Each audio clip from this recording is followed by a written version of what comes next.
This is a production of Cornell University. Cool. So I took I would say a slightly less sophisticated approach to this general question than Charlie took. So I don't have to tell you that cover crop mixtures or cocktails are a hot topic right now. There's a lot of interest. They make the news, right? So mixing cover crops can help your corn grow. Mixes are revving up no-till systems. Mixes in South Dakota, Iowa farmers are using mixes. But why? Why do we think that mixtures of cover crops are better than planting the best particular cover crop in a monoculture?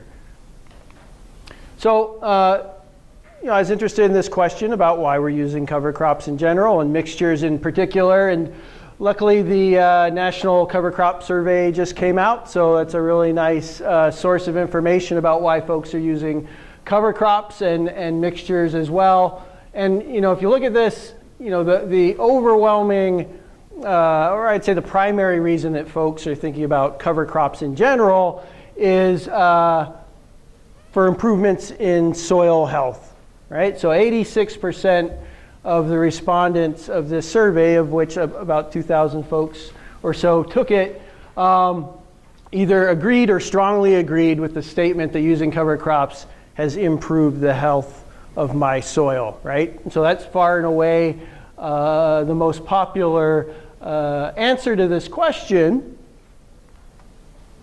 And interestingly, the perception is that these cover crops are making substantive improvements in soil health within the first year that these cover crops are being implemented, right? So 54% saw benefits in the first year.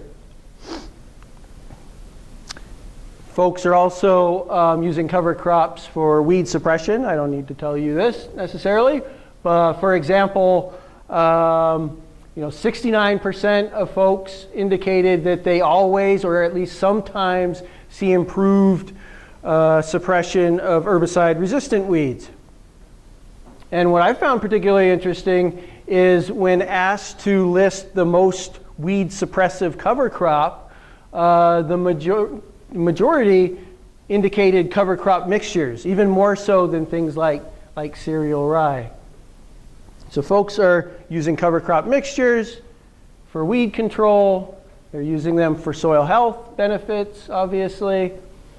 And a lot of folks are using mixtures, right? So of the respondents to this question, do you use cover crop mixes? Only 24% stated that they are not using cover crop mixtures. So a lot of folks are using mixtures. And a lot of folks are using really diverse mixtures, right? So the majority of mixtures that are going into the ground contain 3 or more species. And in some cases, 7, 8, 9 or more species in these mixtures. And these mixtures are being planted across a lot of acres, right? So the 3-way and the 4+ species mixtures are being planted on a lot of ground. And so the question is there a benefit? Is there a benefit to using these high diversity mixtures, right? Folks are planting them for perceived soil health improvements. These improvements appear to be taking place within the first year of using cover crops. A lot of these cover crops are being planted as mixtures, a lot of high diversity mixtures, and across a lot of acreage. And as Charlie mentioned in his talk, the expectations are that more should be better, right? Because we know that species differ. They differ in a lot of different ways. They differ in root architecture. They differ in leaf angles. They differ in how they acquire soil resources. They differ in how they assimilate those resources. So the species differ, and we think that by planting more of those different species, then we should have some substantive benefit to the soil biology, to resource use efficiency, to productivity, et cetera, et cetera. And you saw this graphic just a short while ago. There is ecological theory and empirical evidence that, yeah, we do see a benefit in plant communities when we increase the diversity of those communities, right? And that there should be this relationship between the number of species and function. In this case, biomass should increase as we increase the number of species, and resource use should become more efficient. There should be fewer resources left unused as the number of species increase. And I'll just say that a lot of this work has been done in perennial systems and non-agricultural plant communities, right? But we've seen evidence in those systems that support these theoretical predictions. So we know that farmers are interested in cover crop mixtures, mainly to improve soil quality, soil health. Weed suppression is another perceived benefit, but there's relatively little scientific evidence to support the purported benefits of mixing cover crops, and that's mainly due to a lack of research with cover crops, though I will say that there's been quite a bit of research very, very recently around this question. And we know that there are theoretical and empirical support for this plant diversity ecosystem function relationship that suggests that productivity and resource use should increase with increasing plant diversity. Diverse plant communities should be more resistant to invasion because resources are being used more efficiently. Therefore, there's fewer resources left for weeds or invading plants. But again, there's been a lack of relevant research in the context of annual cover crops. And so with that as the context, I want to tell you about some research that we conducted in New Hampshire aimed at getting at some of these questions. And so there's some very kind of straightforward questions that we wanted to ask and answer. Do cover crop mixtures produce more cover crop biomass than monocultures? Do mixtures suppress weeds better than monocultures? And then, do we see a benefit of the mixtures to the subsequent crop that you plant after those, right? So that's kind of where the rubber hits the road. So those are the questions we were trying to answer. And so the experiment involved 3 groups of cover crops. You can see those groups here. I won't go into them too much other than to say that 2 of the groups included non-legume forbs. All of the groups included 3 or 4 grasses. And all of the groups included a legume. And these groups were intended to target biomass production at some point in the growing season. So this first group was targeting high summer biomass. The next group was targeting high fall biomass, and then we were targeting high spring biomass with the third group. But for all intents and purposes, we can think of these as 3 separate experiments involving different suites of cover crops planted at different times of the year.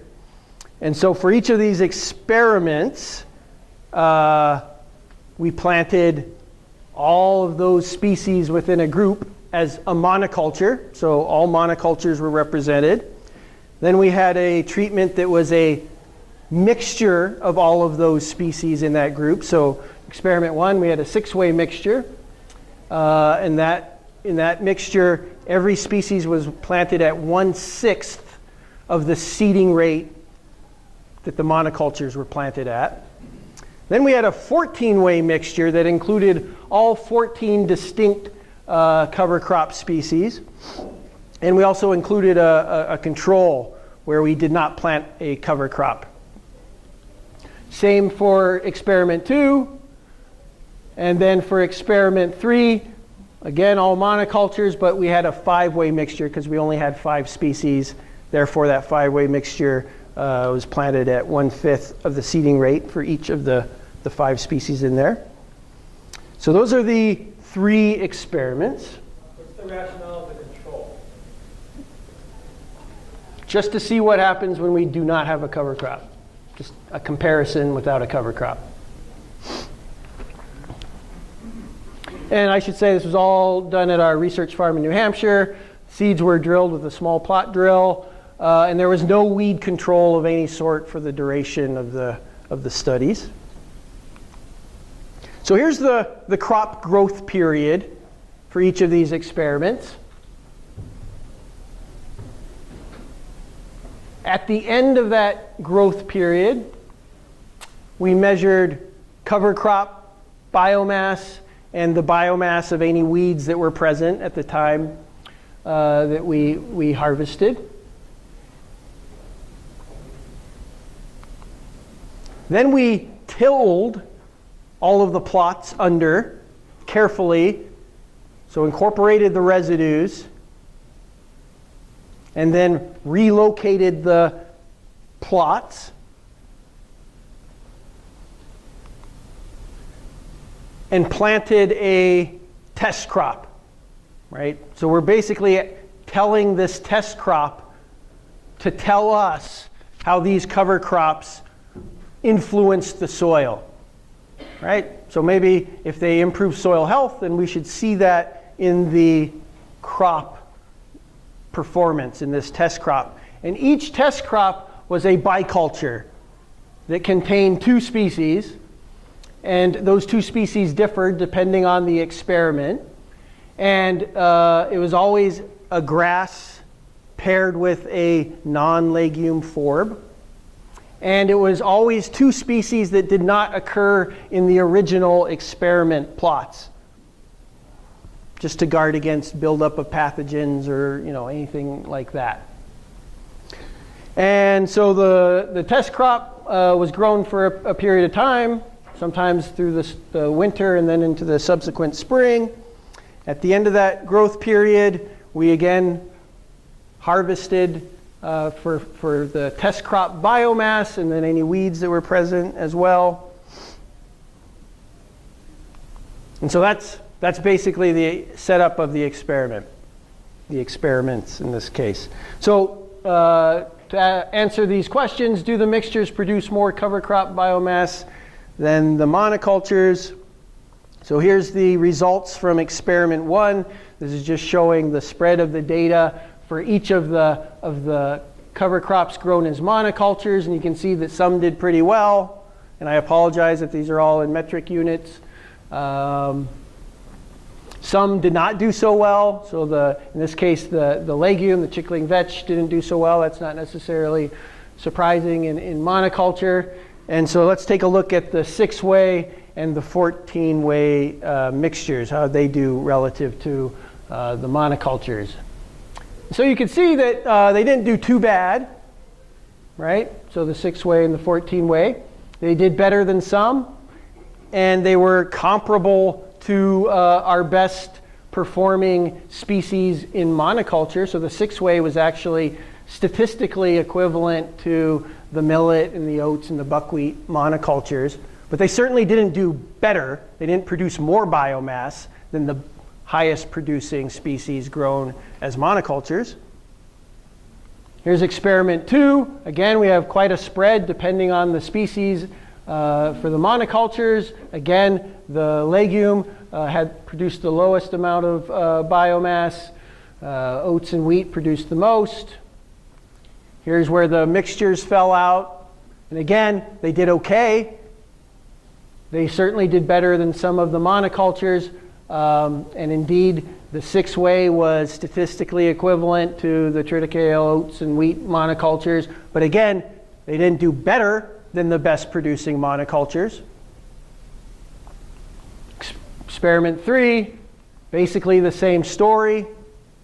Did better than some, just as well as others. Here the 5-way did just as well as the wheat, the cereal rye, and the triticale. The 14-way usually did less well in terms of biomass production than the 5-way. So just adding more species doesn't necessarily give you better results, right? So that's something that Charlie made a really nice point of. So looking at total biomass is one way to do it. Another way to look at the performance is to use something like the land equivalent ratio. I won't go into it other than to say it basically provides a way of assessing whether the mixtures performed better than you would expect based on how the component species in that mixture performed in the monocultures, right? And so if this LER value is equal to 1, it's basically telling you that that mixture did exactly what you would expect based on how the monocultures did. If it's anything less than 1, that mixture actually did worse than you would expect. So there's something about that combination of species that prevents them from growing as well as they otherwise would. And if it's anything above 1, then that's telling you that you're getting better than you would actually expect based on what is in that mixture and how each of those components did in the monoculture. So there's something good happening in that mixture, basically. So we calculated that, and here's the results indicated by experiment. The red dots are for the 6 and the 5-way mixtures, and the blue dots are for the 14-way mixtures. And basically what this is telling us is that those 14-way mixtures are doing about as well as you would expect based on what's in them. But the 6 and 5 ways are actually doing better than we would expect. So there's some good things happening in those mixtures that suggest that maybe they're using resources more efficiently. And if they're using resources more efficiently, then maybe they're suppressing weeds better than we might expect, or better than the monocultures. So that leads us into question number 2. Do the mixtures suppress weeds better than the monocultures? So here's the results for experiment 1. You can see the white bar there is the weedy fallow. So that tells us how many weeds we had in the absence of any cover crop. And you can see a lot of the cover crops, particularly buckwheat, oats, and millet, really suppressed weeds very well as monocultures, right? Chickling vetch, not so much, but that makes sense given that it didn't produce a whole lot of biomass. So how did the mixtures do? Well, the mixtures did pretty well in terms of weed suppression. They did just as well statistically as the buckwheat, which was our most suppressive cover crop grown as monoculture, and the oats and the millet. But they didn't do better, right? Same with experiment number 2. In this case, forage radish was our most weed suppressive, followed by wheat. And the mixtures suppressed weeds as well as the forage radish and the wheat. It's hard to get better than almost complete suppression, right? So it's kind of an unfair comparison, but they did just as well as our most suppressive cover crops. Experiment number 3. In this case, all of the cover crops grown as monocultures or as mixtures were pretty much equally suppressive, and they were marginally suppressive, all of them, right? But they were all pretty comparable. But again, the mixtures were not more weed suppressive than our most weed suppressive monocultures. All right, so that brings us to the last question. How do mixtures and monocultures affect the growth of a pest crop? And this is the question that I was most interested in, right? This is integrating across a lot of potential functions to influence the next crop. How does the next crop respond to these mixtures? That's really what we probably care about most, particularly farmers, right? How is this influencing my cash crop potentially? So here's the results for the first experiment. You can see, so this is canola and wheat biomass, total biomass, right? So we separated them out, but this is just total test crop biomass. You can see that biomass of the test crop was not too bad following the weedy fallow, actually. Really quite low following oats and sorghum, and it was highest following buckwheat. So buckwheat monoculture resulted in the highest test crop biomass. And both of our mixtures resulted in lower test crop biomass, lower test crop performance compared to when that followed buckwheat. Yep. Sorry to interrupt, but there was a lot of biomass in your weedy fallow, wasn't there? Weed biomass, yep. Okay. How many different species would you estimate were in that? I would say upwards of 8 or 9, but dominated by 2 or 3 species. And we have those data for sure. I can't pull them up off the top of my head, but a lot of lamb's quarter and pigweed, and maybe some crabgrass as kind of the dominant species. So here's experiment 2. In this case, forage radish monoculture resulted in the highest test crop biomass. Our 6-way was lower than forage radish in terms of the resulting test crop, but the 14-way actually was statistically similar to that forage radish. But again, nothing higher than the best performing monoculture. Some cases lower, but often similar. Last experiment, experiment number 3, hairy vetch resulted in the highest test crop biomass, and in this case, both of the mixtures resulted in test crop biomass that was lower than when it followed hairy vetch.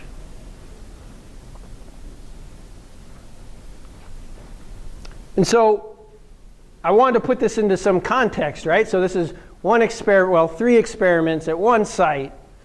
And so I did kind of I came up with this great idea to do a quick literature review yesterday, or day before yesterday. So I didn't have a whole lot of time. So this is not an exhaustive review of the literature, but I'd certainly been to enough scientific meetings in the past couple of years where I was hearing the same kinds of results being presented, that the mixture's not necessarily a whole lot worse than the monocultures, but not a whole lot of evidence that they were having a whole lot of benefits beyond what we are seeing in the monocultures. And so I pulled out these sets of studies that I could find. You can find there's actually been quite a few of these types of studies reported in the literature very recently. This has been, like I said, it's been a pretty hot topic. And so I kind of went through the three functions that I was interested in this study: cover crop biomass, weed suppression, and then this kind of carryover effect to the next crop, and kind of ranked the performance of the mixture relative to the best performing monoculture, which is kind of how I was thinking about our study. And you can see that in most cases, not everybody measured everything, but usually the result was that cover crop, in terms of biomass, it was either equal or less than the best performing monoculture in that particular study. That was by far the overwhelming results in at least this set of studies that I was able to find. And I could really only find one study that reported anything suggestive of greater benefit, in this case in terms of cover crop biomass, in the mixture compared to the best performing monocultures. So I think the results that we're reporting here in our study are in line with what a number of other folks are reporting in similar types of studies all across the United States and elsewhere. So just to kind of wrap it up and summarize, we found no evidence that mixtures were more productive than the most productive cover crop grown in monoculture. No evidence that mixtures suppress weeds better than the most suppressive cover crop grown in monoculture. We found no evidence that mixtures improve the soil, right? I put that in quotes. It's not necessarily soil health per se for the growth of a subsequent test crop biculture, better than the most effective crop grown in monoculture. But we also found little evidence that mixtures hurt, right? Only a few cases where things were substantially lower with the mixtures. So mixtures may be a good bet hedging strategy. Of course, given what Charlie just reported, you know, it really, I think, begs for us to think about a more nuanced view of how we construct these mixtures from a more functional perspective. And obviously, mixtures may have other benefits that we did not measure in this study. So I don't want to poo-poo mixtures, right? But we have just, the data that we have collected and that others have collected suggests that we might want to take a more nuanced view of mixtures. And obviously more work in this area is needed and it is being done, so which is great. And so with that, I'll acknowledge the assistance and our funding, and if I have any time for questions, I'd be happy to answer those. Brandon.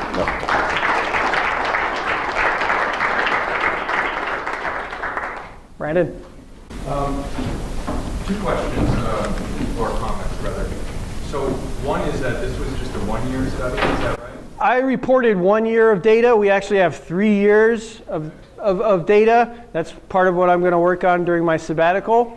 And there's actually quite a bit of data from this experiment. We actually harvested biomass at 3 times during that growth period. So we have some more fine scale data. I presented kind of the last harvest set of data. But yeah, we have some more data, but I don't know what they tell us yet. Yeah, and I think the future analysis would be, you know, kind of coupling what you're doing with measurements for microbial diversity and total microbial biomass would seem to be, conceptually that's why a lot of people are planting mixtures in my mind is to improve, you know, microbial biomass and diversity. And then the third question I just had was, in one of the studies where your phytometer did extremely well after vetch. Vetch was the only legume in that particular set of cover crops. Yep. So certainly a nitrogen benefit there. Could be other things happening as well. Yeah. So that's not unexpected, but you know, vetch was also in the mixture and. Right. Well, Paul probably has a comment that I'm going to make. So. If you separate the biomass for each of the components, and were they equally, I mean, you divided them in 1/6, and I kind of doubt that they were equally represented when they were grown. So the seeding rate for each species was cut by 1/6, or 1/6 the seeding rate, and so the proportions of each one would be, you know, they were seeded that way. What actually came up, like what Charlie showed, what you plant doesn't necessarily dictate what's going to come up and the competition and how that's going to play out over the growing season. We did separate out each, so we can look at how much vetch was actually in that mixture, you know, how much buckwheat was in the mixture, et cetera, et cetera. Have not done that yet, but that's all things that I want to do over the next couple of months. Rate. Each species was sown in the mixture at 1/6 of their monoculture rate. And the monoculture rate was the you know, recommended seeding rate. Yep. To build off of Paul's question, I know you just said that you hadn't looked at the data quite yet, but certainly you went out to the field and you must have seen like, wow, there are a lot of grasses coming up versus these smaller legumes. So what were your observations there? And then what was the difference between the 6 species mixture and the 14, did you see more evenness as you had a bigger range of species? I do not know the answer to your second question, but I will know that when I have a chance to dig through the data. Observations, looking at them, certainly there were species within a given mixture that seemed to dominate, but again, without looking at the data, the dry weight data, it's hard to say. I mean, when I looked at them with my eyeballs, the mixtures look pretty darn diverse to me. You know, it wasn't like, oh, it's all ryegrass. You know, they were, each species that we planned was present, and it was present, you know, pretty decently. But again, until I look at those data, can't give you the most informed answer. But that's a good question. Yeah. So I think we should hold questions here and let the next presenter get on with their presentation. Rich, for your presentation. This has been a production of Cornell University, on the web at cornell.edu.